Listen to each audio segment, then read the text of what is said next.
Nicole, Maribel, Juntos Somos Questionable Podcast.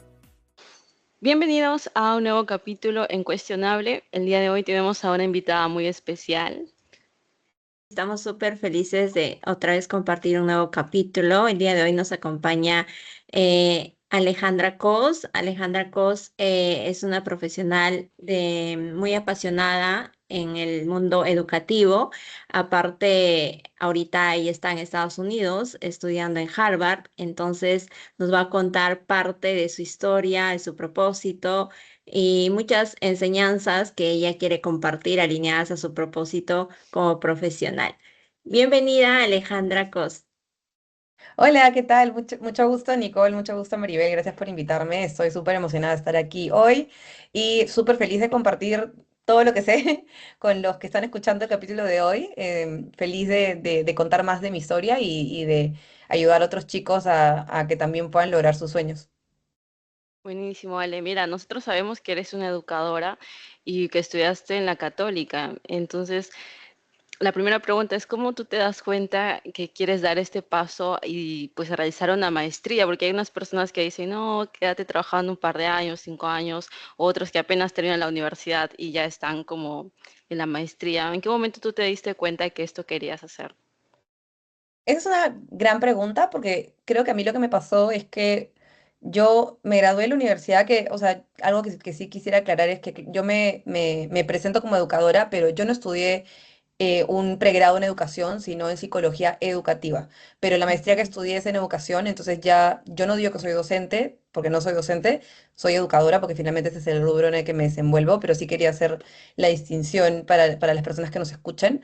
El tema de la maestría, a mí me pasó que cuando me gradué de la universidad, yo tenía muchos amigos que apenas se graduaron, empezaron a hacer la maestría y yo como, uff, ¿será que yo también tengo que hacerlo ya? O sea, que me voy a enfriar si es que me demoro mucho en postular. Y creo que ahí la respuesta es todo depende de lo que tú quieres, ¿no? Y en mi, o sea, opinión, yo no creo que lo mejor sea que te gradúes del pregrado y de frente te metas a estudiar una maestría. Esa es mi opinión. Hay mucha gente que lo hizo y le fue muy bien y muy bien, digamos, por ellos digamos, tuvieron como la suerte de saber lo que querían apenas se graduaron del pregrado. En mi caso, yo estoy demasiado agradecida de no haberlo hecho porque yo cuando me gradué del pregrado siempre estuve interesada en el mundo educativo, pero yo en realidad tuve experiencias trabajando en diferentes sitios, ¿no? En colegios.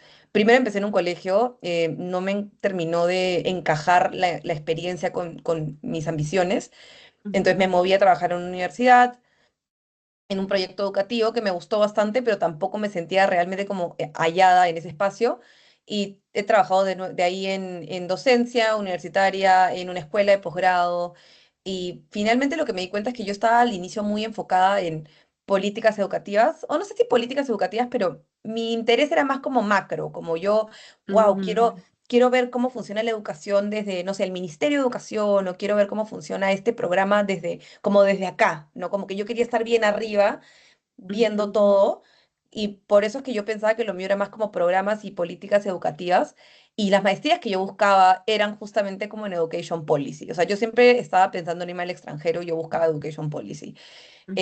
Y luego al final terminé encontrando durante la pandemia que lo que a mí más me apasionaba era un poco más la tecnología y la educación.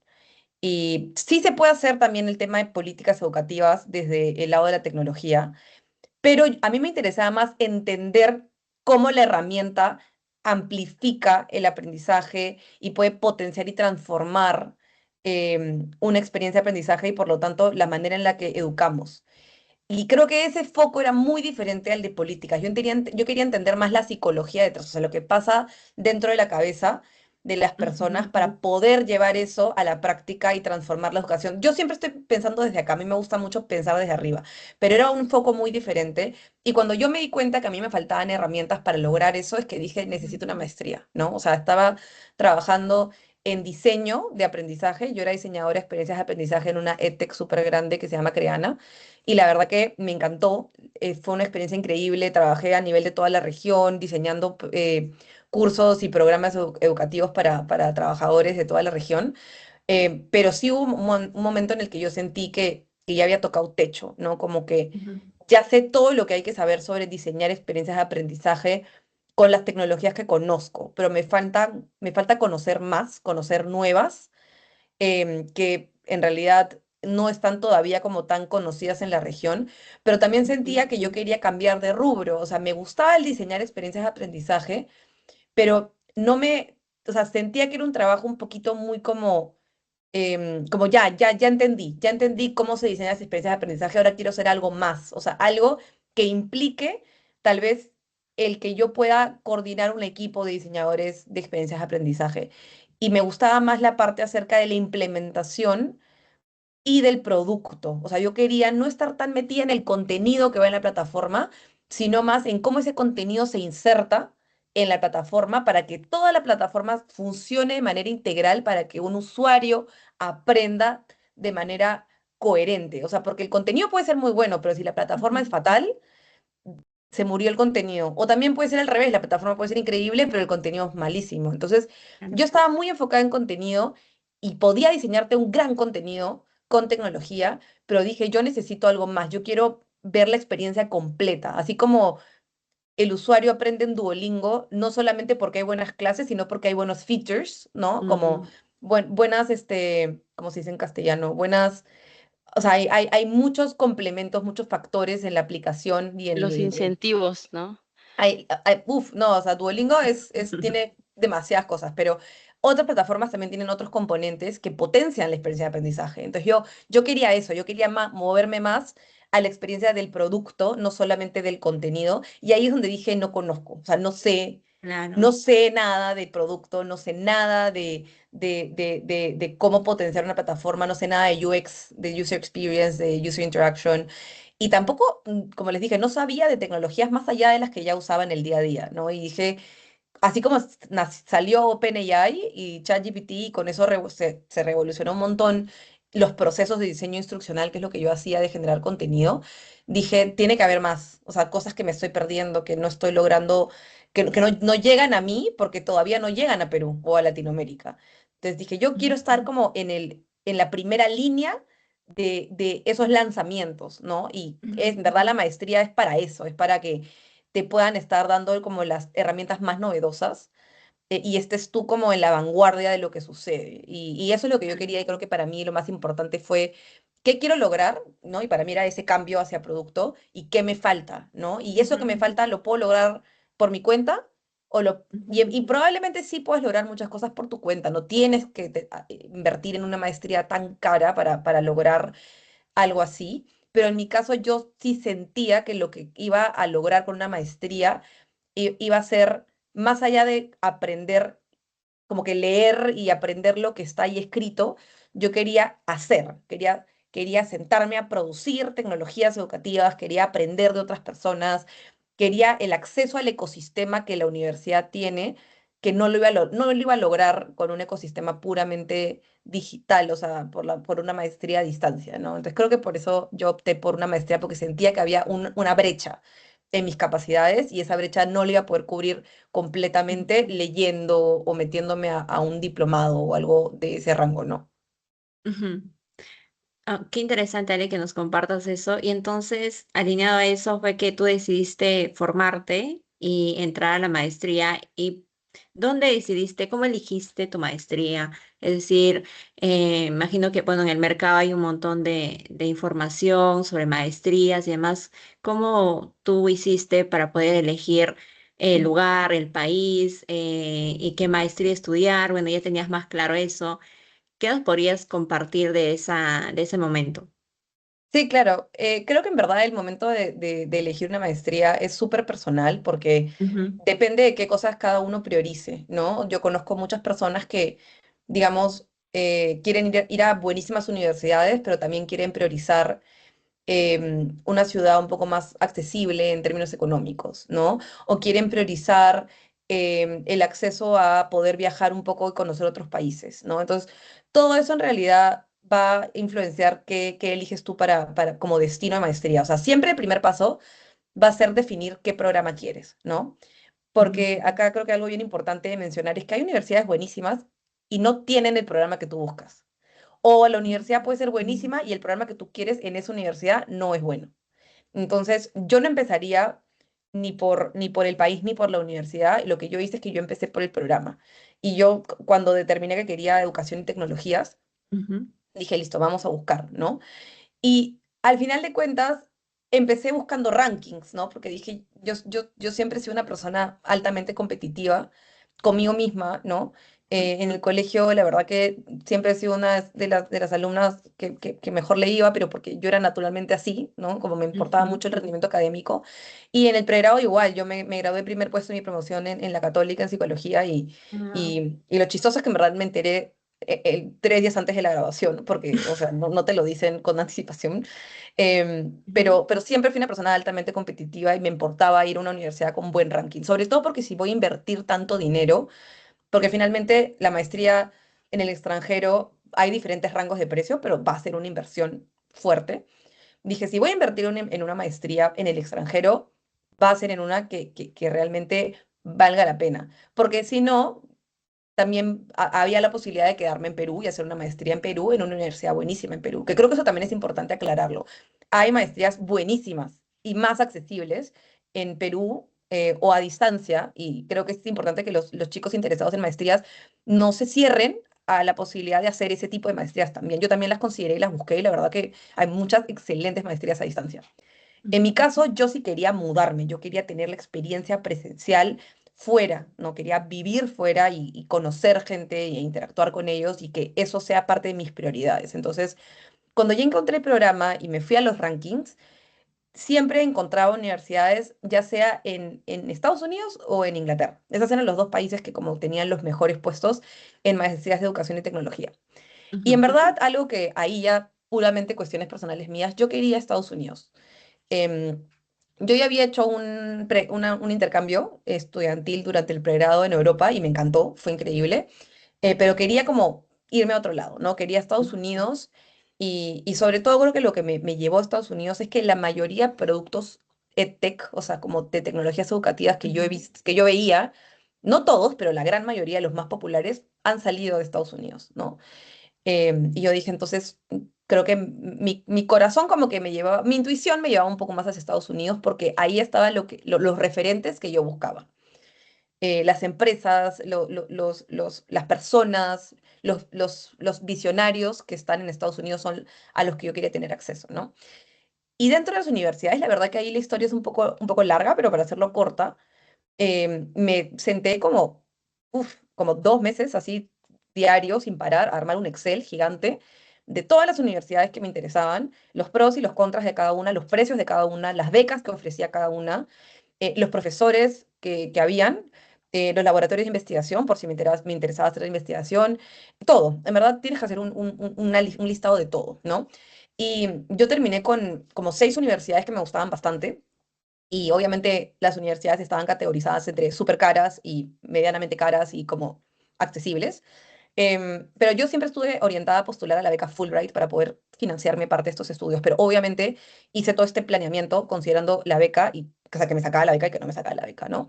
Entonces al final, en verdad, elegir la universidad para mí fue un tema más de qué ofrece este programa que hace como match con mis intereses, ¿no?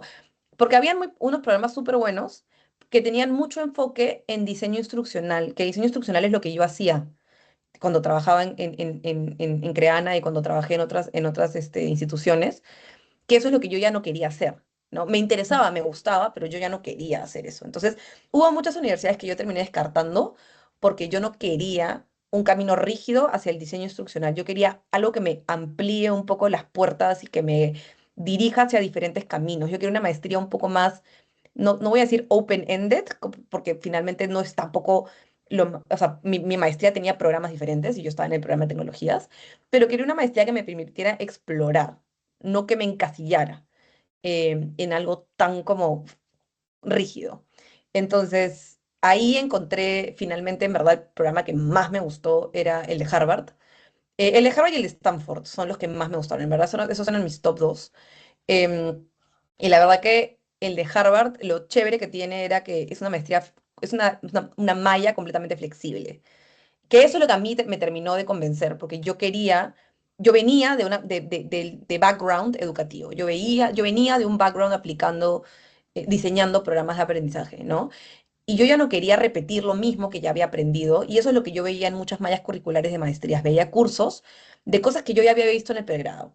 Veía maestrías de educación que tenían temas de diseño instruccional y yo era como, yo ya no quiero ver diseño instruccional, o sea, ni siquiera en un curso, o sea, no quiero tener que pagar para llevar un curso para repetir algo que ya sé. Y lo chévere de Harvard era que la maestría era completamente abierta, o sea, tienes 4 cursos obligatorios que son bien cortitos, de temas como básicos, que todo el mundo tiene que como refrescar sobre educación, conceptos de procesos cognitivos, etcétera. Pero todo lo demás era, tú eliges lo que tú quieras. Entonces yo dije, eso es lo que yo quiero. Yo quiero elegir, si quiero llevar todo sobre producto, lo llevo. Si quiero llevar todo sobre diseño instruccional, lo llevo. Si quiero llevar todo teórico o más académico de investigación, lo llevo. Entonces eso te permite la maestría. Con algunas restricciones, ¿no? Pero te ofrecían la posibilidad de hacer eso y encima Harvard tiene un convenio con MIT, entonces puedes llevar cursos en MIT y también puedes llevar cursos en otras escuelas de Harvard. Entonces yo terminé llevando dos cursos en MIT, un curso en la escuela de gobierno, y creo que eso en verdad es espectacular porque te permite conectar con mucha más gente del ecosistema y te permite ampliar un poco la visión, porque la escuela de educación en la que yo estuve era espectacular, pero también estaba como que ya muy pensada en educación y en verdad la escuela de gobierno me permitió considerar otras cosas de políticas públicas que la verdad que no las había pensado. Y MIT, o sea, ni qué decir, ¿no? Me permitió pensar un poco más desde la mirada del ingeniero. Y también en la escuela de negocios de MIT llevé un curso súper bueno de producto que finalmente me ayudó a que todas las piezas encajaran. Entonces, el escoger la maestría y la ciudad y la universidad es muy personal porque finalmente Cambridge es una ciudad cara. Donde vivo ahorita es una ciudad cara y, o sea, yo dije, bueno, ¿qué priorizo? ¿No? Si priorizaba una ciudad barata, hubiera elegido otro lado, ¿no? Pero yo prioricé un programa flexible que me permitiera explorar, que me permitiera conectar con diferentes escuelas y diferentes personas. Yo quería sí o sí un entorno multicultural, que yo visité otras escuelas de Estados Unidos para elegir mi maestría y no sentí que tenía tanta multiculturalidad como yo quería, hasta que llegué a Harvard y en verdad acá lo encontré súper. Y también quería un espacio, em, digamos, como un espacio seguro, porque finalmente, o sea, cuando hablo de seguro me refiero a seguridad como física, porque en realidad no quería estar caminando en la calle con miedo, y hay muchas ciudades en Estados Unidos donde no, todo es tranquilo, o sea, no hay ni un alma en la noche, pero puedes caminar sola y no pasa nada, pero hay otras ciudades en Estados Unidos que en verdad sí es un poco peligroso, entonces yo quería algo seguro para mí, ¿no? Y por más de que yo odio el frío, que eso que quede clarísimo, detesto el frío, me vine a vivir a una de las ciudades más frías de Estados Unidos. Entonces, para que vean que alguien puede tener en sus prioridades que es una ciudad fresca y elige otro lado. Yo, mis prioridades, en verdad, no es, ya el tema del clima ya era como, bueno, me lo chanto, ¿no? O sea, ya lo Claro. tendré que superar, pero o sea, creo que hay muchas variables que entran en juego. Y también, ojo, un tema importante es que mi maestría, por ejemplo, tampoco incluye tesis. Y eso para mí fue como, o sea, no, yo no quería hacer una tesis, porque ya hace tiempo que me había como, no distanciado, pero yo ya no quería que mi foco principal sea el tema de investigación académica. Que muchas Ujú. maestrías sí tienen un foco fuerte de investigación, yo no quería eso y para mí también como lo que terminó de como que ponerle el sello a esta es mi opción número uno, era el hecho de que no me pedían una investigación de tesis y yo como, Qué buen excelente. dato que nos diste. Entonces, si es que el foco no es investigación, ¿cuál es el foco? Es una maestría súper práctica, entonces todos los cursos Mm. o casi todos los cursos tienen un proyecto. Entonces, muchas de las clases o casi todas las que yo llevé eran project-based. Entonces, terminabas el curso con un proyecto propio, algo que tú has diseñado que tú has creado. Podía ser algo digital como podía ser algo físico.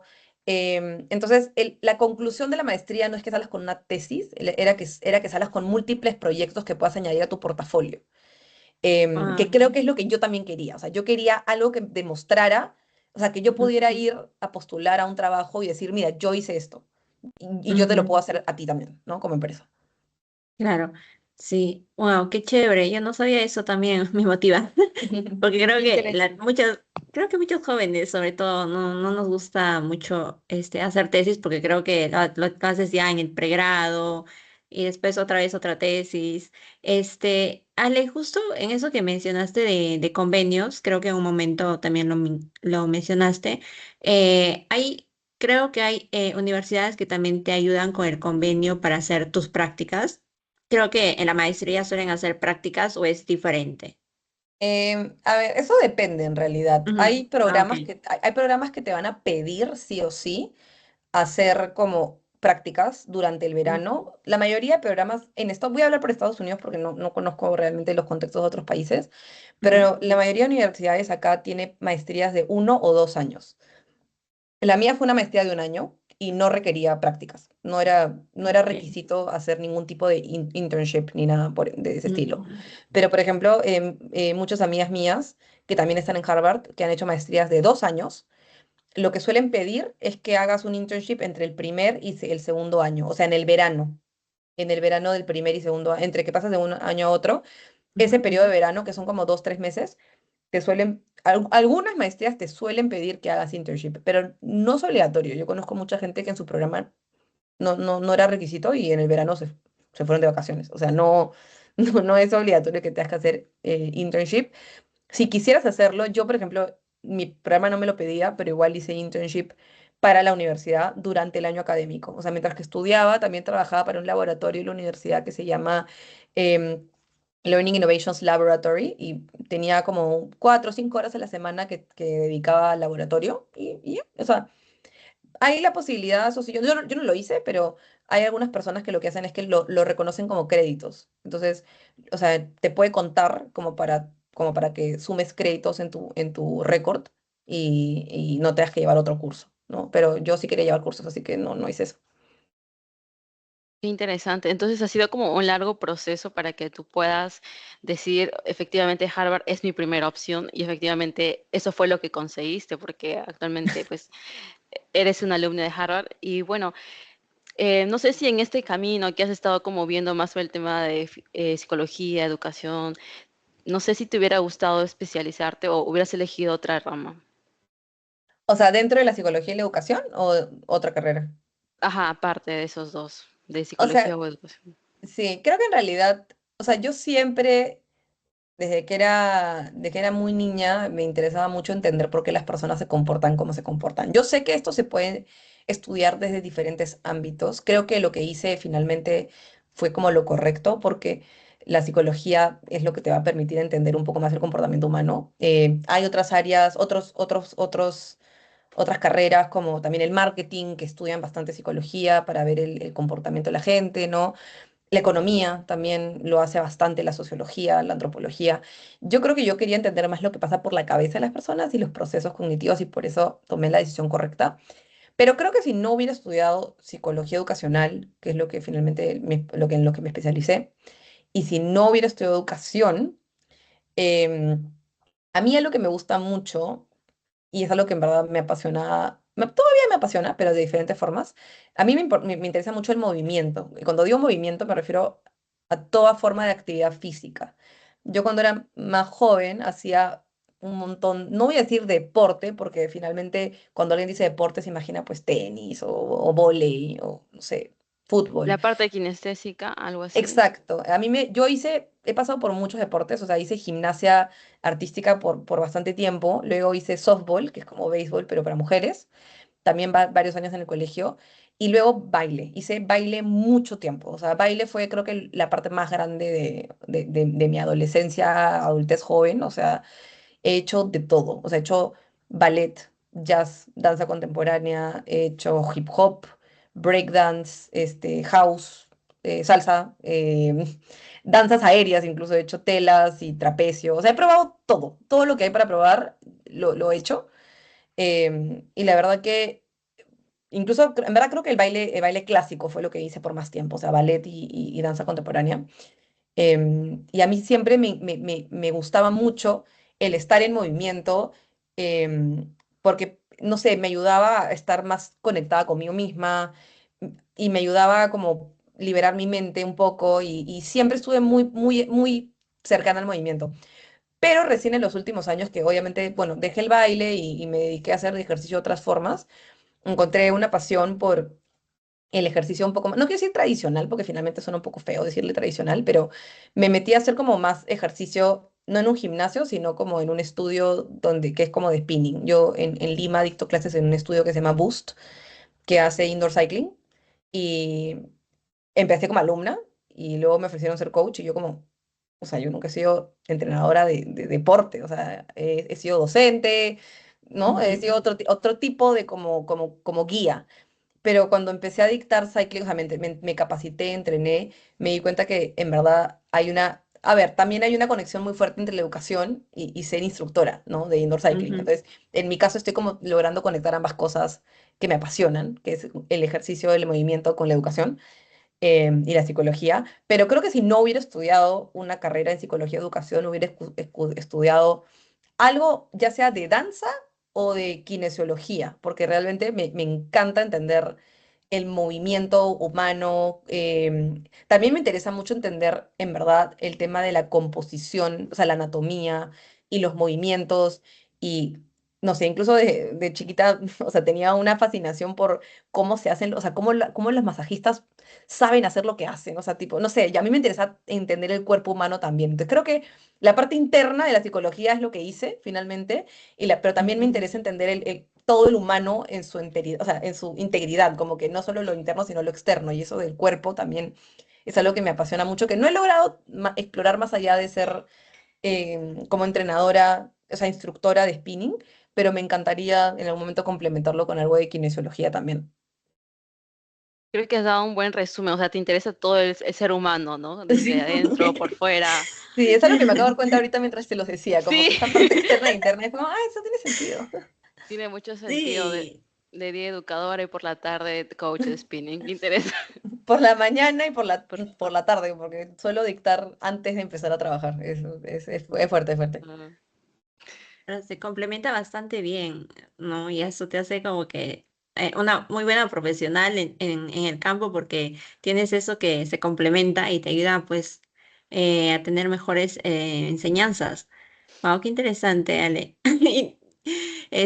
Lo del baile, no sabía que podíamos explorar tanto con el baile. Creo que a muchas personas como que tienen un concepto básico del baile, ¿no? No vemos como tantas opciones o se centran en aprender algo y ya.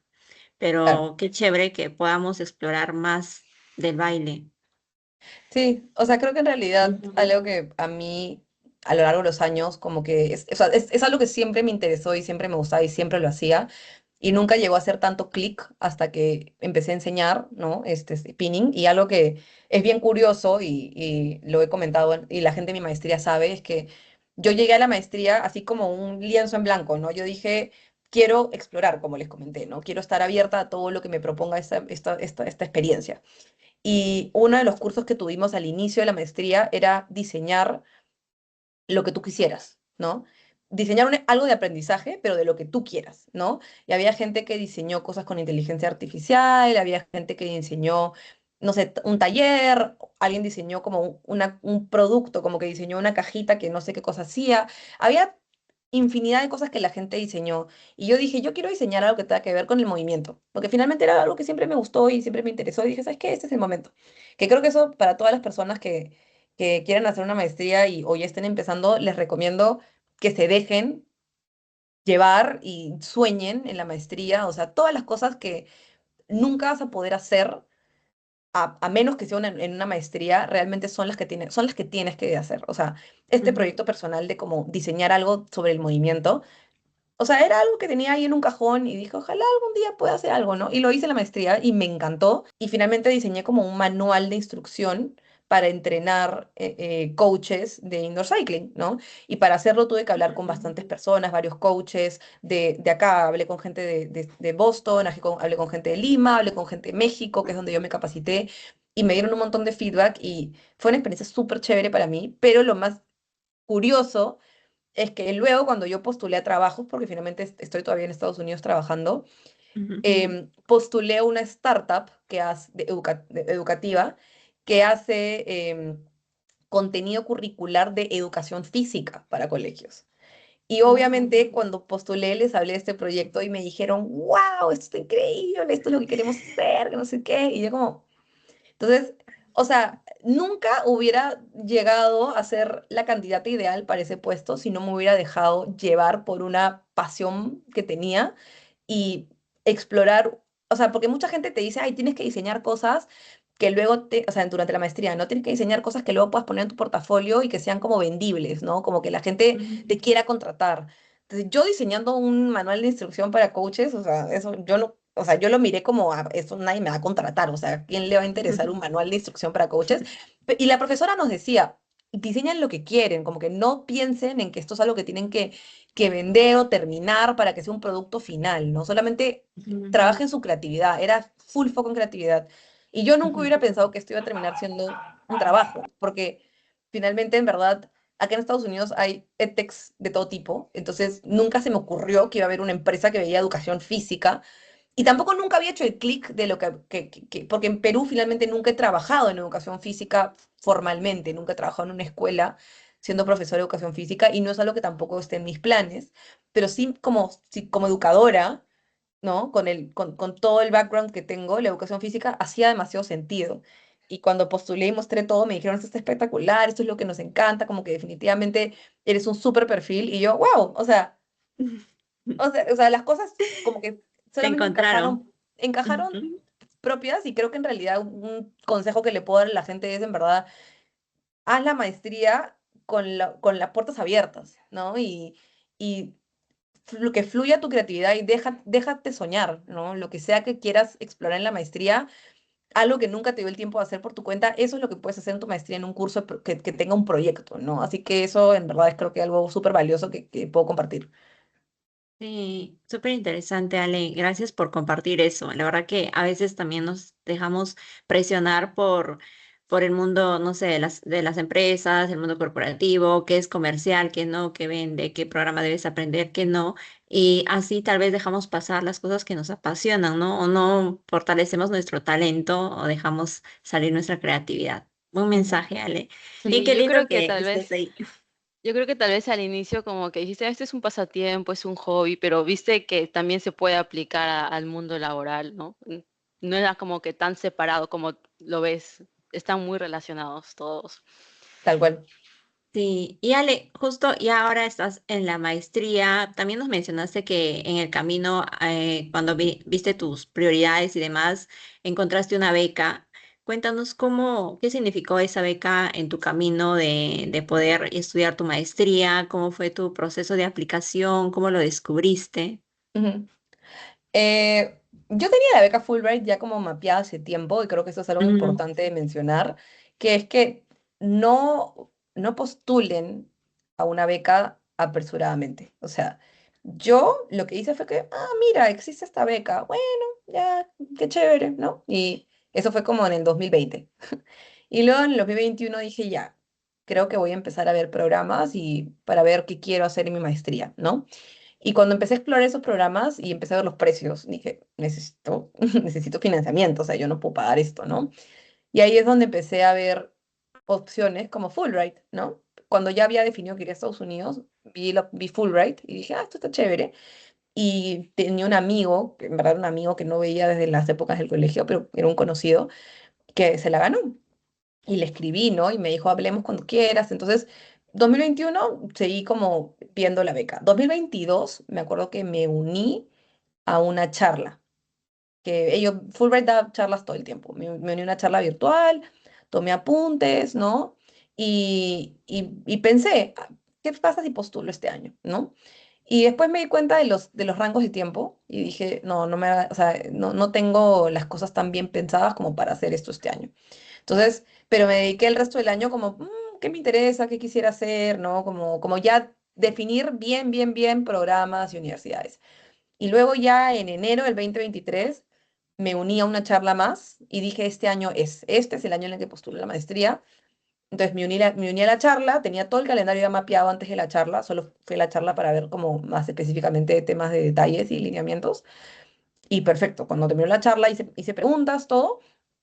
Y para esto también creo que es importante mencionar que los años anteriores también me había unido como a webinars de las universidades que me interesaban. Las universidades siempre hacen como que webinars informativos de los programas. Entonces yo me apunté a todos los como newsletters para que me lleguen a mi correo, como, hay este webinar tal día y me metía, ¿no? Entonces, estuve como en una etapa exploratoria años, o sea, no fue como meses, fue años, o sea, desde el 2020 hasta el 23, exploratoria total, eh, para definir programas, maestría. Yo no sabía si quería un máster en educación o un máster en psicología. O sea, vas a empezar como que por un paraguas bien grande y luego vas a empezar como un embudo, ir delimitando el universo de las cosas que quieres, ¿no? Entonces, esa etapa exploratoria es muy grande y Fulbright fue una etapa exploratoria importante.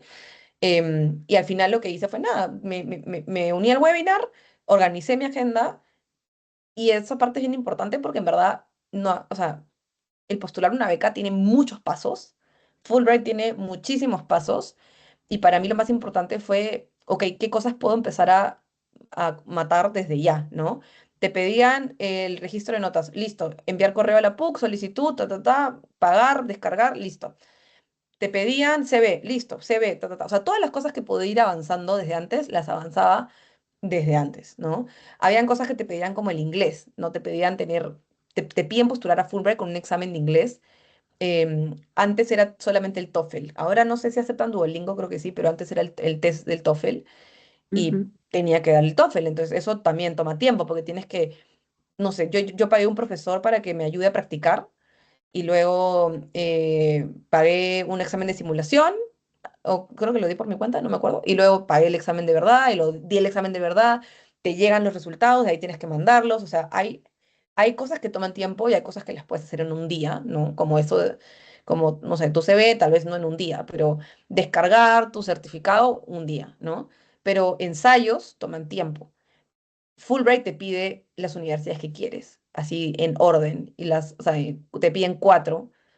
Bueno, cuando yo postulé eran cuatro universidades, justificar cada una y máximo dos podían ser universidades como caras, ¿no? Entonces yo tenía mapeadas estas como que Harvard y otra más, y las otras dos eran universidades súper buenas, competitivas, excelentes, pero eran públicas, ¿no? Porque eran más baratas. Que esas universidades en verdad igual estaban dentro de mi mapeo, pero es importante considerar que Fulbright tiene como que, no quiero decir limitaciones, pero finalmente tiene condiciones, ¿no? Y ellos no quieren que postules solamente a cuatro universidades carísimas, porque algo importante, que eso también es importante y estuvo dentro de mi etapa exploratoria, Fulbright es una beca que no te cubre el 100% de la maestría. Fulbright no es una beca completa, a diferencia de otras becas como, no sé, Chevening o Erasmus Mundus, creo, o sea, otras becas internacionales, Fulbright Perú no te cubre la maestría al 100%. Te dan un estipendio de vida mensual. Entonces, en realidad Fulbright no paga costos de matrícula, que es la parte fuerte de la maestría, el costo grande de la maestría. Yo ya tenía eso mapeado desde el inicio. Entonces, yo cuando hice mi investigación de universidades para postular a Fulbright, yo ya estaba chequeando, ok, ¿qué universidades tienen fuentes de financiamiento adicionales para que eso cubra mi costo de matrícula, ¿no? Entonces, fue un tema súper estratégico. Creo que en verdad al momento de elegir una beca, tienes que estar o sea, tienes que estar muy consciente de todas las condiciones que tiene la beca. Fulbright también tiene condiciones específicas como que no es para personas que quieran hacer MBA, no financia MBAs. Tienes que regresar a Perú después de la maestría, tienes que regresar por 2 años. Em, También hay otras cosas que no te permiten, por ejemplo, en Estados Unidos, Fulbright no te deja trabajar remoto, o sea, tu trabajo tiene que ser híbrido o presencial, que eso también es un poco fregado, porque dependiendo del rubro en el que tú te muevas, tu trabajo tal vez solamente te lo ofrezcan de manera remota. Entonces, Fulbright tiene limitaciones, pero también tiene muchos beneficios, como que te da obviamente un montón de dinero para vivir.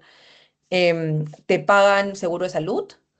Al momento de que te quedas a trabajar, la mayoría de estudiantes internacionales tienen que pagar una tarifa para procesar sus papeles. Yo no pagué nada, eso me lo pagó Fulbright. Y durante la estadía acá en Estados Unidos, después de la maestría, también necesitas un seguro de salud.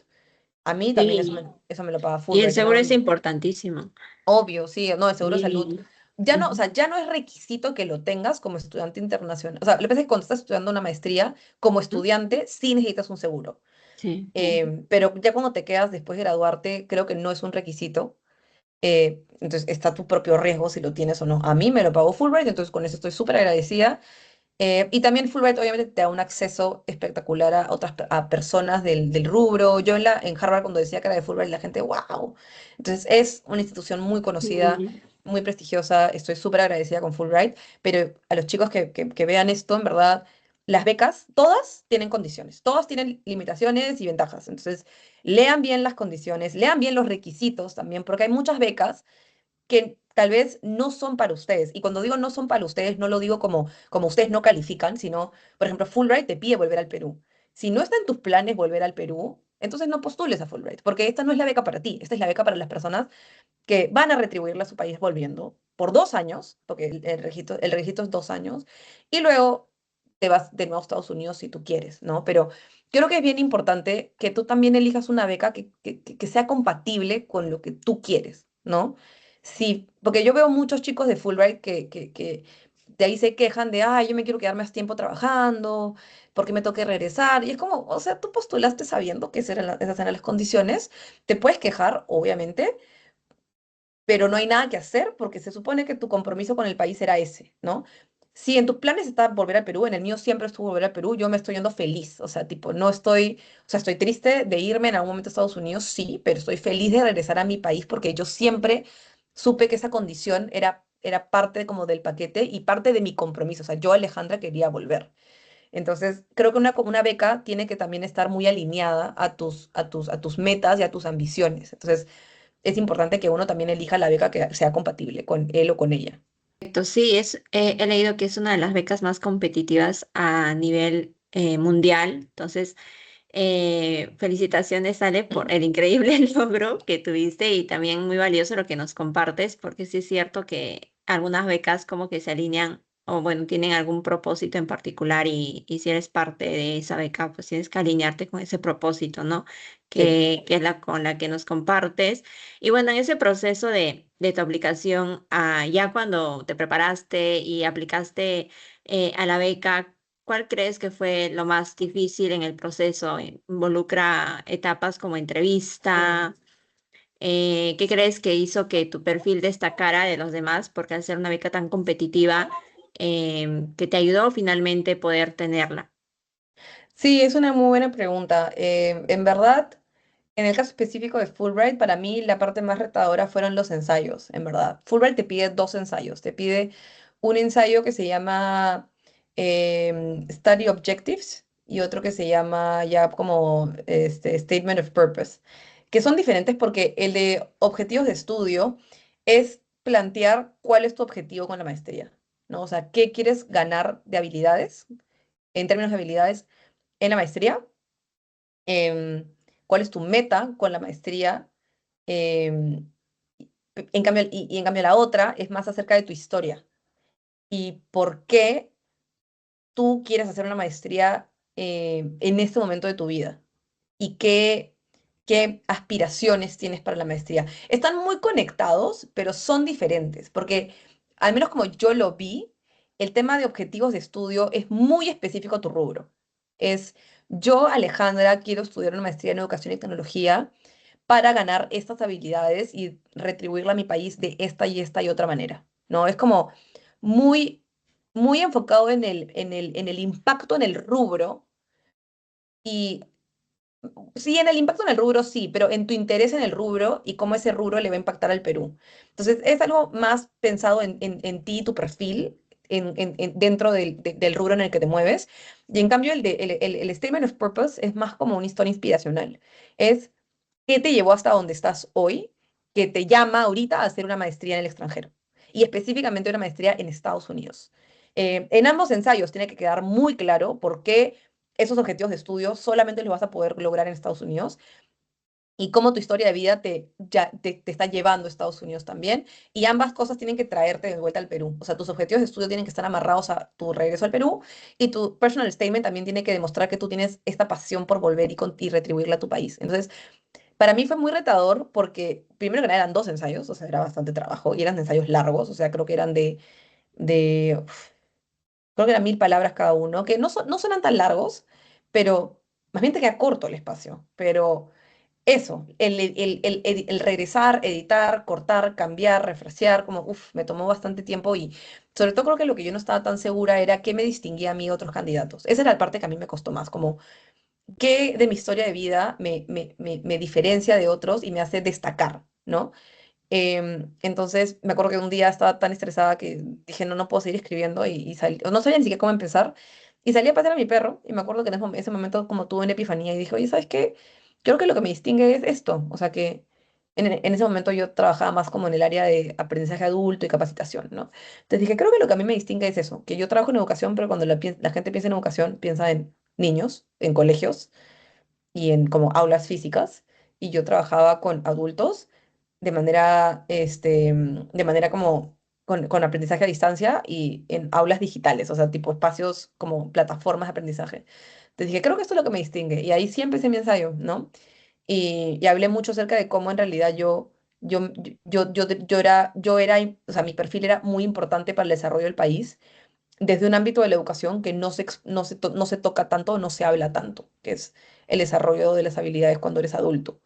Y mi historia de vida estaba más enfocada a, a qué me inspiró a enfocarme en la educación, que fue mucho hablar de mi mamá y mi papá.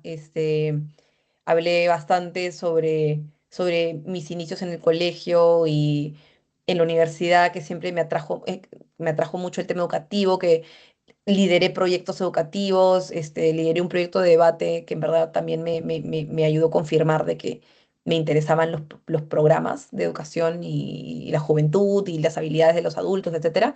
Entonces, son ensayos diferentes, pero me costaron mucho porque me tuve que sentar a hacer un trabajo de introspección fuerte, no solamente de quién soy, sino quién soy, cómo llegué hasta aquí, qué me distingue de los demás y qué impacto quiero lograr. O sea, esas cuatro preguntas para mí fue como, me muero, esto es demasiado, esto me está tomando demasiado, pero es una reflexión bien profunda y es bien importante. Ya. Y creo que en verdad Fulbright específicamente está buscando eso, está buscando a alguien que tenga claro por qué está aquí el día de hoy, por qué quiere esa maestría en Estados Unidos y qué impacto quiere lograr en el país al volver. Entonces, en verdad creo que también algo importante es que yo pedí feedback a mi familia, a mis amigos, a gente que conozco de mis ensayos. Entonces, compartir ensayos también era como, ay, como que están viendo el interior de mi alma, ¿no? Como, Como que era, me sentía súper expuesta. Entonces, esa parte también fue retadora y cambiar el ensayo en función de su feedback también fue súper retador, pero igual Mm. es lograble, todo se logra, de verdad, con mucho esfuerzo, con mucho trabajo, con mucha organización, sobre todo. yo creo que, claro, yo puedo entender ese sentimiento de sentirte frustrada porque es como que no sé qué estoy haciendo o si es que lo hice, estoy encaminando bien o estoy combinando papas con cosas que no tienen nada que ver, Ujú. como que te sientas a pensar. Entonces diríamos que lo que diferenció tu postulación frente a otras sería que has tenido como un buen storytelling de qué es las cosas que quieres hacer y aquí en Perú, ¿no? Como tus motivaciones reales. Una buena Sí, introspección. sí, o sea, el storytelling creo que va amarrado al tema de la introspección, definitivamente. Ujú. Hay gente que es muy buena contando historias, y yo sí creo que para hacer un buen ensayo personal, o sea, el personal statement, como le llaman, Ujú. sí necesitas un hilo narrativo claro. O sea, no puedes decir, yo empecé haciendo esto, y luego hice esto, y luego hice lo otro, sino se tiene que entender dónde está la conexión entre esas tres cosas que hiciste, ¿no? Si todo lo que te conecta es tu pasión por la salud, listo. O sea, tiene que estar así de claro. O sea, me acuerdo que un amigo mío, el que ganó Fulbright, Flavio, em, él me dijo, cuando yo estaba haciendo mis ensayos, tenía muchas dudas, él me dijo, mira, es bien sencillo. Si tu misión en la vida es curar la anemia, todo lo que pongas en tu ensayo tiene que dejarle en claro al lector de que lo hiciste porque tu misión es curar la anemia. O sea, todo tu ensayo tiene que gritar de que estás tratando de curar la anemia, ¿no? Entonces, en mi caso, mi misión siempre fue la educación, ¿no? Entonces, pero claro, te puede pasar que muchas de las cosas que cuando miras hacia atrás, dices, oye, me acabo de dar cuenta que hice eso y no me di cuenta en el momento que era porque me apasionaba la educación. Te puede pasar, 100%, ¿no? O sea, Sí. he hecho miles de cosas y después dije, oye, no me di cuenta que esto se conectaba con mi pasión por la educación. Eso es lo que va a costar, pero te va a suceder, ¿no? Como conectar los puntos. Esa es la parte que más cuesta, porque tu historia de vida, tienes muchas cosas, ¿no? Entonces no vas a poder contar absolutamente todo. Tienes que contar las cosas más importantes, los puntos más importantes, los hitos de tu vida que van a demostrar que todo lo que estabas haciendo estaba conectado por un propósito, ¿no? Esa parte es un poco la introspección más el storytelling, ¿no? Porque ahora es, ok, ya lo identifiqué, la introspección, ¿no? Y ahora cómo lo cuento de manera poderosa, ¿no?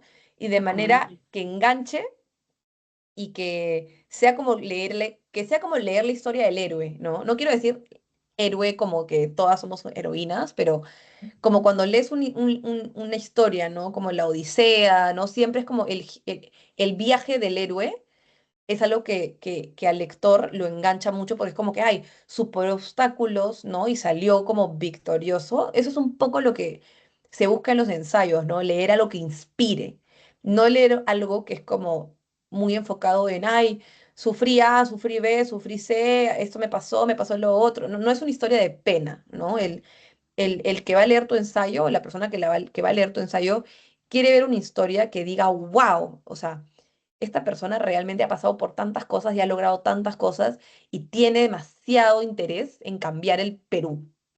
Qué interesante. Entonces, mira, nos has comentado que tenías también un checklist de todas las cosas que pide esta beca y luego de eso, ¿qué proceso sigue o qué pasos continuaste? O sea, una vez que ya, tipo, o sea, mandé mis papeles, dices, o sea, de Fulbright. Sí, ujú. Ahí, en verdad, el calendario de Fulbright, creo que entiendo que ahora tú postulas entre marzo y abril a Fulbright Perú. Tú postulas entre marzo y abril. En mi caso, yo postulé, me acuerdo que el calendario iba hasta mayo, hasta inicios de mayo. Pero bueno, postulé entre marzo y abril. Luego me llamaron a una entrevista en junio me llamaron a una entrevista y esa entrevista ya éramos menos, ¿no? O sea, obviamente no llaman a todos los candidatos, llaman a como los preseleccionados. Y esa entrevista fue con Fulbright y también con personas de la Embajada de Estados Unidos en Perú y con ex Fulbrighters, ¿no? Ah, Y la verdad que fue chévere poder hablar con ex Fulbrighters, porque son Fulbrighters como no recientes, sino Muy de antiguos. sí, antiguos y que definitivamente han generado ya bastante impacto en el país. Y lo que fue bastante chévere fue el poder tener preguntas diferentes. Sí fue retador y me tuve que preparar mucho, tuve que armarme listas de preguntas de todo lo que me podían hacer, o sea, de todo lo que me podían preguntar. Em, el foco, me acuerdo que, o sea, es muy distinto, ¿no? Pero te van a preguntar de qué universidad quieres y por qué, ¿no? Te van a preguntar por qué tú y no otro candidato, te van a preguntar o sea, qué te inspiró, quién te inspiró a hacer a querer como perseguir esta maestría, qué impacto quieres lograr, ¿no? ¿Qué te distingue a otros candidatos? O sea, se enfocan mucho en tu potencial para generar un impacto en el Perú, ¿no? Entonces creo que es bien importante que una persona que se prepara para una entrevista como esta tenga que tener eso en cuenta, ¿no? Como muy clarito de que mi perfil que, que ofrece que otros no, ¿no? Y luego de esa entrevista, ya en julio me mandaron un correo bueno, me mandaron un mensaje WhatsApp para unirme a un Zoom. Y en ese Zoom como que me dijeron que había ganado Fulbright y fue como súper emocionante. Justo estaba con una de mis mejores amigas trabajando y fue súper lindo, María Paz me filmó. Y nada, la verdad que fue súper bueno. Ya todo lo que viene después es que Fulbright te arma un calendario de trabajo porque Fulbright te ayuda a postular. O sea, Fulbright es una beca al revés. Fulbright, tú primero ganas Fulbright y luego ujú. Fulbright te ayuda con tu postulación al extranjero. Entonces, tú ya postulas a la maestría sabiendo que tienes Fulbright. En cambio, otras becas, o la mayoría de las otras becas, tú tienes que postular a la beca ya con tu oferta. Y tener tu carta de aceptación. Exacto. Ujú, Fulbright es al revés. Fulbright es, ganas Fulbright y luego postulas a la maestría. ujú. En mi caso, ellos me ayudaron a postular a 4 universidades, pero te dicen que si tú quieres postular a otras por tu cuenta, puedes hacerlo. Yo postulé a 2 universidades más por mi cuenta, porque Fulbright solo te dejaba postular a 4, yo quería tener algunas más como de backup. Y ya, bueno, Fulbright también te ayuda para dar exámenes, si es que necesitas el GRE, si necesitas el TOEFL otra vez, por si no tuviste una nota tan alta, te lo pagan de nuevo. Ellos pagan todos tus tarifas de postulación, porque postular a las universidades cuesta. Entonces, eso te lo paga Fulbright también. Em, y todo eso duró como que hasta en diciembre, diciembre, enero, y luego en marzo te van llegando las cartas de confirmación de las universidades, y de ahí tienes como que algunas reuniones con Fulbright para que ellos te expliquen cómo vas a recibir el dinero, qué papeles tienes que llevar al extranjero, ¿no? Tienes que sacar la visa, un montón de cosas, de trámites logísticos, pero la verdad que el apoyo durante la etapa de postulación, yo creo que sí fue bastante útil para mí. Tuve un revisor de ensayos que también me dio feedback y con eso cambié mi ensayo y lo mandé a Harvard y a otras universidades y la verdad que me ayudó bastante. Así que Fulbright en verdad creo que en ese caso sí, esa diferencia que tiene con otras becas de que ellos te apoyan durante la postulación, yo creo que sí está bastante bueno y en el caso de Fulbright Perú, sí, sí, sí, sirve y aparte te sientes como acompañado. Yo terminé conectando bastante con las personas de Fulbright porque, digamos, teníamos clases de GRE juntos, teníamos clases de TOEFL creo que juntos, teníamos sesiones de tipo todo el tiempo. Y una de mis roommates que está acá conmigo en Cambridge también es de Fulbright y también ingresó a Harvard, entonces vinimos juntas. Entonces, esa parte como de conexión creo que sí, la verdad funciona. Y obviamente también nosotros fuimos bastante como proactivos y nos juntábamos a pesar de que no habían planes, pero creo que la verdad que Fulbright sí hace un trabajo bueno en apoyarte durante la postulación. Sí, veo que te da bastante soporte, apoyo y te ayuda. Y eso es valioso porque a comparación de otras personas que tal vez están aplicando la misma beca, no tienen ese soporte, ¿no? Y Ujú. esa guía. Y aparte de la comunicación, me gustó, Ale, que nos compartiste que te llamaron en un Zoom donde te comunicaron que eras parte de Fulbright. Es como que algo ya desde ahí inicia una experiencia diferente, creo, porque Sí, en la eso fue bien lindo. Sí, fue bien bonito unirme al Zoom. La verdad que porque fue en medio del día. Me acuerdo que fue, no sé, como un jueves a las 12 del día. O sea, yo estaba en la oficina trabajando y nada, no me lo esperaba. wow, Mm. increíble. Y bueno, y después de esta experiencia con Fulbright, bueno, todavía tu experiencia va a seguir, creo, por toda la vida, porque veo que hace una red de contacto bastante interesante con todos los que son parte de Fulbright. ¿Cómo describirías Fulbright a esta altura de tu vida? No sé, con una frase que te identifica con Fulbright y que hasta ahora te ha acompañado. Creo que yo en realidad o sea, lo que significó para mí fue como oportunidad. Creo que esa es la palabra que yo usaría no sé si describir Fulbright como, o asociarlo con Fulbright, porque Ujú. realmente yo no sé, no creo que hubiera podido venir a hacer esta maestría si no hubiera sido por Fulbright. De nuevo, Fulbright no me pagó la maestría completa, me dio el estipendio de vida, ¿no? Pero Fulbright sí me ayudó a conseguir otras becas porque ellos saben de que no te cubren los costos de matrícula, entonces te ayudan a postular a otras becas, ¿no? Que te puedan ayudar a financiar los costos de matrícula. O sea, yo postulé o ellos mandaron mi perfil y me gané otras tres becas como chiquitas, por así decirlo, ¿no? Que sumaron bastante, o sea, me ayudaron a descontar bastante dinero de mi tuition. Y creo que eso es algo que no hubiera logrado si no hubiera tenido Fulbright, definitivamente, porque ni siquiera sabía que estas becas existían, porque son becas como, no son chiquitas, porque finalmente el monto que me dieron no era chiquito, pero eran como muy rebuscaditas, ¿no? O sea, no se conocí, yo nunca hubiera encontrado estas becas así ni hablar. Entonces, la verdad que les agradezco bastante a Fulbright por eso. Em, y también el hecho de que Fulbright está como tan bien conectado con la Embajada de Estados Unidos, o sea, todo eso, el trámite de la visa fue rápido. Sí, la verdad que en ese caso, en verdad, para mí Fulbright significa oportunidad. Sí, creo que algo que no he podido hacer tanto es que, o sea, yo he conectado con gente de Fulbright de mi universidad, en Harvard, varias personas, pero tampoco es que he tenido la oportunidad de ir como a conferencias de Fulbright ni nada así tan como grande. Entonces no conozco tampoco a tantas personas de Fulbright. Entonces creo que ahí sí una como, no sé, oportunidad de mejora puede ser esa, pero para Fulbright creo. Pero es una beca que te da lo que necesitas para estudiar, básicamente. Creo que con eso me quedo muy satisfecha y muy contenta por la oportunidad que me dieron. Buenísimo. A mí me quedó una consulta si es que para ingresar a Harvard, como también te pidieron el GRE. Buena pregunta. Depende de la maestría. A mí no me pidieron. La escuela de educación no, o sea, es opcional. Si lo quieres enviar, chévere, y si no, no te lo piden. Pero hay otras facultades que sí te piden GRE, y la facultad de negocios te pide GMAT. Entonces, ahí cada uno tiene que revisar los requisitos de las diferentes universidades. Pero educación, de las que yo revisé, la gran mayoría no te pedía ningún examen o sea, ni el GRE ni el GMAT. Interesante. Creo que hay muchos de latinoamericanos como que siempre tenemos, o creo que gran parte del mundo, porque Harvard es una de las principales universidades del mundo, tenemos la idea de que Harvard es súper difícil o como que están personas muy, muy brillantes y queremos saber Bueno, en cómo tú realidad están. están. Bueno, yo Sí, no, sí, bueno, están, entonces queremos saber cómo es tu experiencia estando, esta experiencia académica estando ya en Harvard como estudiante.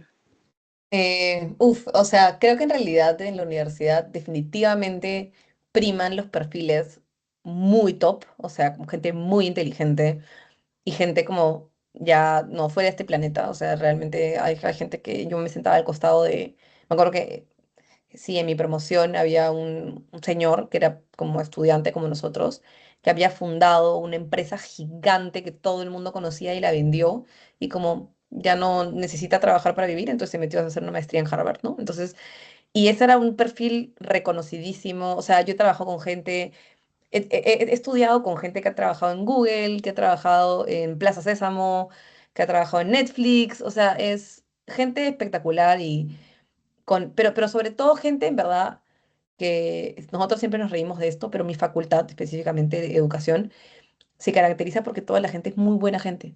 O sea, tipo, todos son demasiado como buenos, amables, simpáticos, alegres. O sea, la facultad de educación, la comunidad es lo más importante que tenemos porque, no sé, somos demasiado como simpáticos no sé, la gente se lleva muy bien. Yo he visto otras maestrías donde como que puede haber un poco más de competencias y ya, la de educación no, no es así como de que la gente se lleva mal ni compiten entre ellos, no, para nada. Em, pero sí, algo que sí quería mencionar es que, o sea, yo sentí que Harvard obviamente fue retador y fue definitivamente no fue fácil como Ujú. lo que tenía que hacer para las clases, como que tenía que hacer muchos trabajos, leer un montón, etcétera, pero tampoco siento que ha sido como que yo no podía, ¿no? O sea, sí, definitivamente el inglés va a ser un reto porque empiezas a hacer todo en inglés, o sea, leer en inglés, pensar en inglés, escribir en inglés, hablar en inglés, todo en inglés. Entonces, esa parte sí puede ser retadora, pero yo, y lo digo con valor para los peruanos, yo sentí que yo llegué con un montón de habilidades que otras personas no tenían. Y yo creo que las universidades en Perú, con todos los contras que la gente les pueda otorgar, realmente yo sentí que la Universidad Católica me preparó demasiado bien para una experiencia universitaria como esta. Me acuerdo que el primer día de clases llamé a mi mamá y le dije, me siento en la Católica. O sea, pero porque las clases eran muy parecidas, o sea, eran muy de discusión, de debate, de usar la teoría para analizar, como yo me sentí muy identificada con cómo eran mis clases en la Católica. Y yo le dije a mi mamá, realmente el nivel de la Católica y de las universidades en Perú es muy bueno. Y lo mismo me decían mis amigas peruanas que están acá en Harvard en sus facultades, que son otras, y mis amigas latinas o mis amigos de Latinoamérica en general me decían, en verdad mi universidad en Latinoamérica era más difícil. Y yo también me burlaba y les decía, sí, yo también siento que a veces mis clases en el Perú eran más difíciles, pero es que eran diferentes. O sea, acá en realidad, y eso tal vez es algo que no sé si se deba decir tanto, pero a nadie le importan las notas, o sea, acá en la maestría. O sea, nadie, cuando te gradúes del máster, nadie va a revisar tu récord académico y nadie va a ver qué nota te sacaste porque a nadie le va a importar. O sea, no, este concepto de el primero de la clase, no, esto no existe. Por lo menos en mi facultad Ujú, no existía. O no era algo que te va a determinar ser exitoso o no. Que siento que en Perú sí es un poco más así. O sea, en Perú ujú, el graduarte primero en la promoción, en mi caso me importó un montón para cuando postulaba a trabajos, como que era muy diferente. Acá en la maestría, no. La verdad que no es tanto en la nota que te saques, es tanto tu desempeño en clase, hablando con otros, conversando con otros, con el profesor.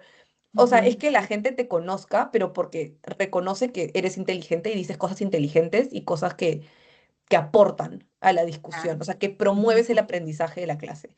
Eso es para mí ujú, la gran diferencia. Realmente las notas a mí igual siempre me importaron y me fue muy bien en la maestría en términos de rendimiento académico, pero hay mucha gente que también se sacó A y no hizo nada. O sea, acá en realidad el tema está más en qué impacto generas tú en la clase y qué impacto generas en la universidad. La gente, o sea, has hecho proyectos para la universidad, has colaborado con profesores, creaste una asociación estudiantil, haces, o sea, ese tipo de actividades importan más que el que te saques una A en tu ensayo. ujú, Entonces, creo que esa es la parte que me pareció mucho más desafiante que la vida en la universidad en Lima, que es el hecho de que en Lima es como te enfocas un poco más en actividades extracurriculares y en notas, pero más en las notas que en los extracurriculares, ¿no? Acá es como que tienes que hacer todo. Tienes que estar en ujú, la clase, pero también tienes que ir a tu proyecto, pero también tienes que ir con tu profesor, y también tienes que ir a tu lab, y también tienes que ir a MIT, y también, o sea, tienes que estar en todos lados haciendo networking. Acá en esta ciudad el networking es todo. Tienes que ir a todos los eventos, a todas las charlas, a todos los coffee chats. Esa es la parte que realmente cuesta, porque estás fuera de tu casa todo el día. Bien fuera que solo tienes que estudiar. Si solo estudiaras, uy, dormirías tempranito, te vas a la cama a las 10 de la noche, vas a ujú, entrenar todos los días, o sea, tendrías la vida maravillosa, pero la maestría acá en verdad no es para estudiar y ir a clases, es para hacer todo lo demás y conectar con la gente y con la comunidad de la universidad en general. Entonces, esa es la parte que, uf, a mí me pareció súper difícil, súper retadora, súper agotadora también, y creo que eso sí, no, la universidad en Perú no te prepara para eso, pero es parte de la vida, pero a nivel académico, yo creo que las universidades en Perú en verdad dan la talla bastante para prepararnos para este tipo de experiencias. Creo que se ah, podría resumir en como saber comunicar tus ideas, ¿no? Porque si es que sabes algo, un tema, pero no lo comunicas bien, entonces nadie se va a enterar y como que tu trabajo prácticamente no tiene un valor para la comunidad. Ujú. Sí, sí. definitivamente comunicación es clave. O sea, yo veía mucha gente muy inteligente, pero gente muy tímida también, que nunca hablaba en clase, que no participaba. Acá tampoco tienes que hablar todos los días y decir cualquier cosa en clase, ¿no? Es calidad. Ujú, Pero el tener algo que decir y decir algo inteligente en clase hace toda la Exacto, diferencia. ujú. sí. Y bueno, entonces ha sido una buena experiencia por Fulbright. No sé si es que tú consideras que pudiste haber hecho algo diferente en toda esta etapa. Eh, Buena pregunta. Creo que algo que me hubiera gustado hacer, y eso es lo que estoy tratando de hacer a partir de ahora, es disfrutar un poco más el vivir en la ciudad, como el salir, el pasear, porque em, creo que durante la maestría es normal que estés como de un lado para otro, ¿no? Corriendo de un evento a la clase, de la clase a tu trabajo en grupo, tu trabajo en grupo, a tu reunión, de tu reunión al cumpleaños de Pepita, o sea, tienes cosas todo el día, em, pero estás disfrutando pues con gente, ¿no? Conectando con gente. Em, y creo que a veces como que también es como, uff, necesito una pausa, como quiero salir a caminar, tomar un helado, o sea, como que quiero salir a no tener algo que hacer. No hay un objetivo, solo salgo y paseo, salgo y miro, salgo y conozco, ¿no? La ciudad un poco más. Creo que eso es algo que me arrepiento de no haber hecho tanto el año pasado porque no me permitió conectar tanto con las cosas que hay disponibles para hacer en la ciudad y las oportunidades que la ciudad te ofrece para desconectar. Y estoy tratando de hacerlo ahora un poco más porque mal que bien, en verdad, obviamente hacer muchas cosas te permite generar infinidad de conexiones, pero solamente estoy en Estados Unidos hasta el próximo año en marzo, entonces para mí es como todo lo que estoy haciendo ahorita en mi computadora lo voy a poder hacer igualito en Lima, ¿no? ¿Qué cosas no voy a poder hacer cuando me regrese a Perú? No voy a poder estar en esta ciudad, conocer esta ciudad, conectar con la gente de la ciudad. Entonces, algo que quiero empezar a priorizar un poco más es pasar tiempo con gente que ya no voy a ver y pasar tiempo en la ciudad en la que yo no voy a estar, ¿no? Entonces, creo que eso es algo importante y que la gente que empieza a hacer su maestría también o piense hacer una maestría, se recuerde constantemente en, oye, tengo suerte de estar aquí y estar ahora, realmente necesito estar en mi computadora 3 horas más, como que puedo salir y tomarme un café con alguien, puedo salir e ir al parque con alguien, ¿no? Como creo que este recuerdo constante de la suerte que tienes de estar aquí y ahora es algo que quiero yo hacer, practicar un poco más y le recomendaría a otros que lo hagan constantemente para conectar con lo que están viviendo, con la experiencia completa de lo que están viviendo. Y lo aprecian súper más, ¿no? Súper bien. Sí, totalmente de acuerdo con lo que dices, Ale. A veces se nos pasa que como estamos ya viviendo esa experiencia por la que tanto soñamos, nos esforzamos, y no nos damos cuenta que ya estamos viviendo eso y que ya probablemente cuando se acabe vamos a extrañar, vamos a repetirnos de algunas cosas y qué bien que en tu caso estés analizando y te des cuenta ahorita de eso porque te va a permitir actuar ahorita, ¿no? Y Sí, sentirte igual estás en mejor. Estados Unidos, así que Sí. todavía puedes. Sí, todavía un poquito más. Aprovecha. Sí, Ale, súper feliz de estar, de tenerte en este espacio y ya para cerrar este encuentro, que de verdad estamos demasiado agradecidas contigo por compartirnos tan valiosa experiencia y enseñanzas y hemos aprendido un montón en este momento y muchos jóvenes de seguro que vas a llegar en su vida en un momento clave para que tal vez puedan cerrar algo que están pensando y demás, porque como en tu camino pasaste por muchas cosas que dijiste de exploración bastante tiempo. Seguro que Sí. muchos jóvenes como tú hoy están ahí y tú ya estás aportando para que ellos, pues, para ellos, ¿no? Con alguna información y demás, motivación. Y queríamos preguntarte si, ¿qué mensaje le darías a los jóvenes peruanos? Igual vas a volver tú pronto a Perú, pero hay muchos jóvenes que recién están saliendo de la universidad o algunos que están trabajando un año y que ven mucho de la maestría. Igual en el video nos has contado un montón de tu experiencia. ¿Qué mensaje le darías a estos jóvenes que quieren tener esta experiencia internacional? Ujú. Y tal vez en el pregrado no lo tuvieron y ahora quieren tenerlo en su maestría, pero sienten que no tienen lo suficiente para que puedan postular, ya sea en lo económico, tal vez miedos por no conocer mucho sus capacidades, ¿no? ¿Qué mensaje te gustaría dejar a los jóvenes peruanos en base a toda la experiencia que tú has vivido hasta ahora? Claro, wow. O sea, creo que el mensaje que yo les compartiría es que realmente si es algo que quieren hacer, no se rindan y tómense el tiempo que necesiten para hacerlo, porque creo que muchas veces pensamos que tenemos que hacer esto rápido, que tenemos que hacerlo antes de los 30, que tenemos que hacerlo jóvenes, porque si no se nos pasa el tren. No, no piensen así. Pueden hacer una maestría a los 24 como pueden hacerlo a los 50, ¿no? O sea, si es un sueño importante para ustedes, tómense el tiempo que necesiten para planificar este sueño y para recolectar los recursos que necesiten para hacerlo, ¿no?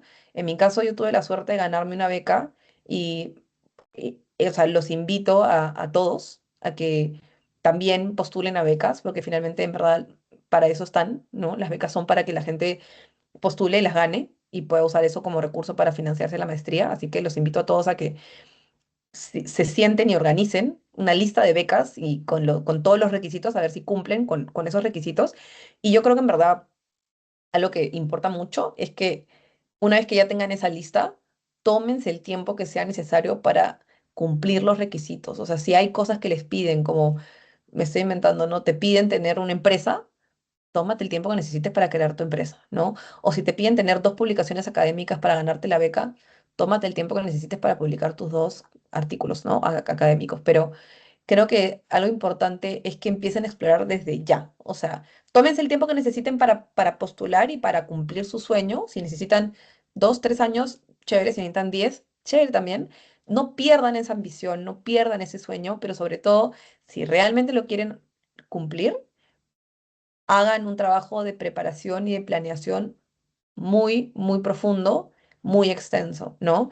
Yo, en verdad, les digo que por experiencia personal, em, siento que fue muy bueno para mí planear ese tiempo con todo igual los años que me tomaron, valió la pena, ¿no? Porque me permitió postular con un perfil más sólido. No solo tenía más experiencia profesional, sino que tenía más claridad de lo que yo quería lograr con una maestría y con una beca. Y creo que algo que importa mucho, si es que hay chicos que nos están viendo que todavía están estudiando en el pregrado, em, es importante que vayan explorando estas becas también desde el pregrado, porque muchas becas te van a pedir tener tercio superior o medio superior, te van a pedir algunas tener tesis, otras te van a pedir, no lo sé, como notas altas. Entonces, si tienen la posibilidad de ir cumpliendo esos requisitos ya desde el pregrado, háganlo. Entonces, para mí, en verdad, creo que el consejo más importante que les puedo dar es tómense el tiempo, pero aprovechen ese tiempo al máximo para solidificar su perfil y planear los recursos que necesiten para poder cumplir ese sueño. Pero es un sueño y es un sueño que ustedes están proponiendo, entonces realmente si es algo que quieren, no lo dejen ir, no lo dejen ir. Y van a ver que, así como mencioné en el podcast ya hace un rato, hay muchas maestrías. No tienes que irte a la maestría más cara al otro lado del mundo para cumplir tu sueño. También puedes cumplirlo con una maestría online, con una maestría híbrida, con una maestría a nivel latinoamericano, con una maestría de otro tipo. Entonces, exploren con calma y aprovechen el tiempo al máximo para que su perfil sea cada vez más sólido. Ese sería mi consejo. Gracias por compartir tu experiencia, creo que ha sido muy valioso. Sabes mucho sobre educación y creo que sería muy bueno algún día poder conocer más sobre tus proyectos. Y bueno, quién sabe, de repente en un futuro alguien que esté viendo este podcast puede encontrarse a Ale como la próxima entrevistadora de Fulbright, porque ya eres parte de la comunidad y sé que han salido como que muchas personas brillantes, así que bueno, estamos como que muy, muy felices de tenerte el día de hoy. Sí, Ale, súper agradecidas por tu tiempo y por compartir toda tu experiencia en este espacio. Gracias a ustedes, la verdad disfruté mucho la conversación y en verdad espero que lo que haya contado les sirva a los chicos que estén interesados en maestrías. Mi experiencia es una de las que hay, ¿no? Hay muchas otras en otros países, en otras universidades, en otros programas, así que en verdad yo creo que obviamente hay realidades diferentes a la mía, entonces no quiero tampoco que piensen que lo que hice yo es lo único que existe, ¿no? Pero sí los invito a que realmente sueñen, ¿no? Y aspiren a lograr las metas que tienen y realmente creo que el sueño, el cielo es el límite, ¿no? Y yo veo mucho potencial en mi país y veo muchas personas peruanas eh, haciendo maestrías en el extranjero y me motiva tanto pensar que tenemos el nivel y tenemos como las ganas también de cambiar nuestro país. Y nada, la verdad que espero que los haya inspirado a ustedes también a que realmente hagan esto por ustedes, pero también por el Perú y por crear un mejor país para la sociedad que viene más adelante, ¿no? Y llegamos al final del episodio. Chao. Chao.